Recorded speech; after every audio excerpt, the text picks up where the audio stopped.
Remaining presidential candidates have launched from New Hampshire to the next prizes on the campaign trail, Nevada and South Carolina.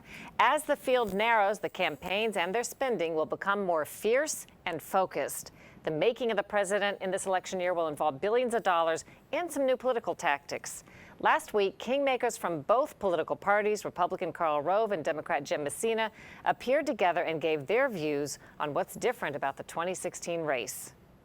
On the Ides of March, it was a pretty bad day for Caesar. It's going to be pretty bad for a bunch of other people. Karl Rove was architect of the two successful presidential campaigns of George W. Bush.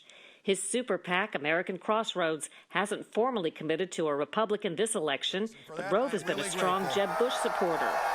Jim Messina is the yin to Rove's yang. President Obama said to me in the 2008 race that a presidential campaign is an x-ray of your soul. Messina led Barack Obama to two successful presidential victories and heads the super PAC Priorities USA Action, which supports Hillary Clinton.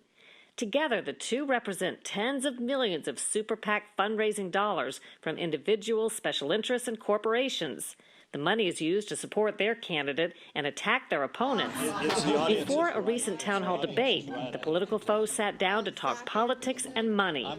First, the influence of social media on the 2016 presidential campaign. You've seen an absolute explosion in social media and the way it's changed campaigns.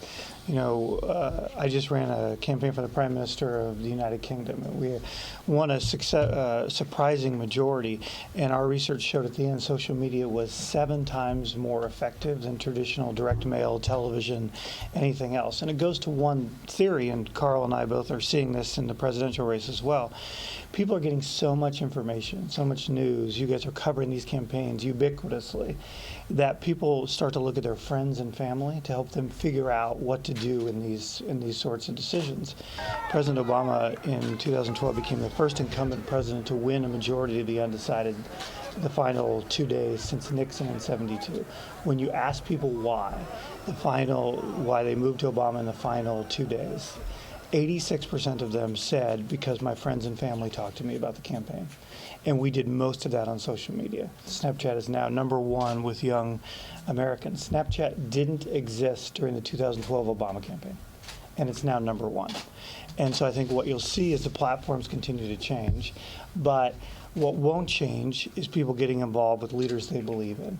And the campaigns who are able to consolidate that and have a message and a vision for this country will do really well on social media. And the ones who aren't and don't, won't.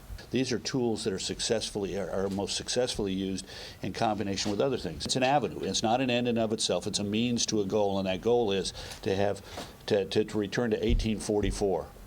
When a young lawyer in Sangamon County, Illinois, wrote a letter to his campaign committee saying, make a perfect list of the voters, have the undecideds talked to by someone they hold in confidence, and on election day make certain that every Whig is brought to the polls.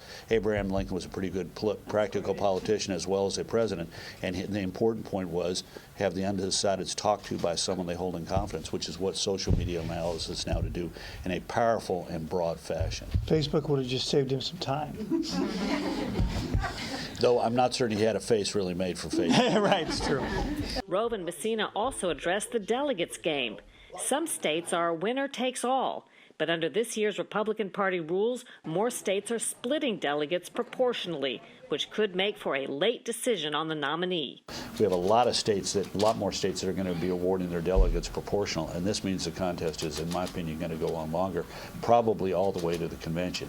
I'm not certain I see that at the convention we go back to the old style if we got 7 candidates, all of whom are nominated, and backdoor deals are made, and after the first or second ballot they drop out. I think we'll go into the convention with somebody who's on the edge of a majority and clearly the front runner, and I think there'll be consolidation behind him. But we may go for the first time since 1948 more than one ballot. I think that could help the Republicans potentially.